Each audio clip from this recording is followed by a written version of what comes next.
ئەمن ئەحمەدی مەعازەدی خەڵکی شاری مەهاباتم لە پەنا سەدێ کولیچە شۆرمەزەمان داناوە پێشتا سۆقاتێکی مەهابات هەیە 16-17 ساڵە کە شوغڵمانە کولیچە شۆرمەزەش هەویرە بەستا ئاردەکەی کە دەکڕیت دەیکەینە خەمیر دەکەینە هەویرەکەی و دەڕۆنیدا سوور دەبێتەوە کە سوورمان کردەوە کەژنۆکی کرماشان دەکڕی بێسلا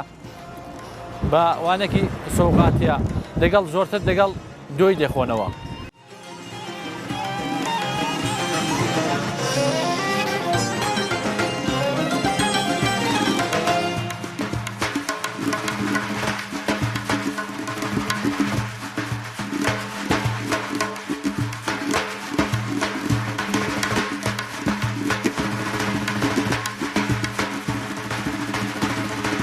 شۆرمەزەکەش جوان جوان ئەوەڵێ دەیشۆینەوەدا ئاوێدا بژێری دەکەن و جوان جوان نۆکەی جوان دەشۆنەوە و بژێری دەکەن و دا ئاوەی دەکەن دوا بێسلا دمە کەسکێک ڕۆنی تێدەکەن و دەگەڵ یەسکی ماڵاتی وەسەری دەنێ.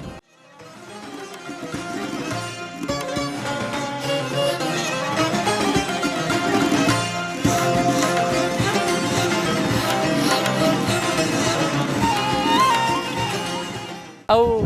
کولیچەکەش کە هەویرە لە ماڵێ جوان وەک نانی خۆمان لە ماڵێ پانی دەکەینەوە و دەڕۆنیدا سوور دەکرێتەوە و ئەو ڕۆنە جەزبی دەبێ کە ئەمەش لێرە جوان دەیدەین بە مشتری دەگەڵ نۆکەکەی نۆکی کرماشان بیبار و خوێ و ئەوانەی بۆ تێدا دەکەین تەحویلی مشتەرەکەی دەدەین و ئەهانێ.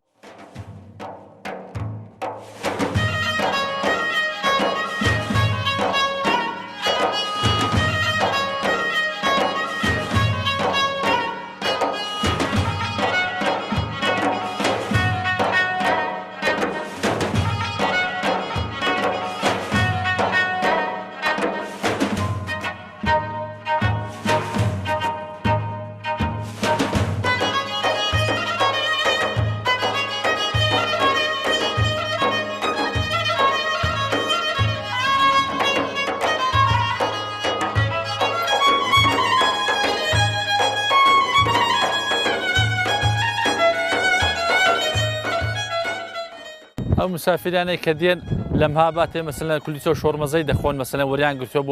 بۆ ئیمتیحان کە بزانن کولیچە شۆرمەزە چیە یەکدانێت لە ئیشتیا ئاوارەکانی مەهاباتەیە کە یەکدانان ئەوڵێ وەرگرتووە حتمەن لە دوادا داخوازی بوونەوە کە ئەو شتا تامیان لێ کردو و پێیان خۆش بووە وەریان گرتوێتەوە.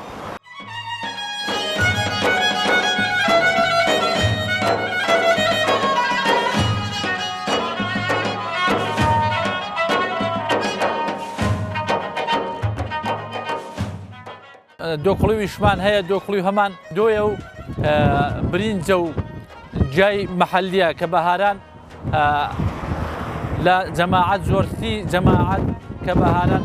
لە جێلاخە و لە پەنگە و لە ئەسپەناغ و شی ئیسفادە لێ دەکەن لە زۆری شوێنەکان جەماعەت بۆ خۆی بەهاران لە جیای چێوی کە بۆ خۆی هەڵی دەقەنێت کە لە بۆنەی ئیسراحەت کە دەستنە دەرێ لەوێ دەتوانن لێی دەنێن و لێی سازی دەکەن کە دۆکڵیوی.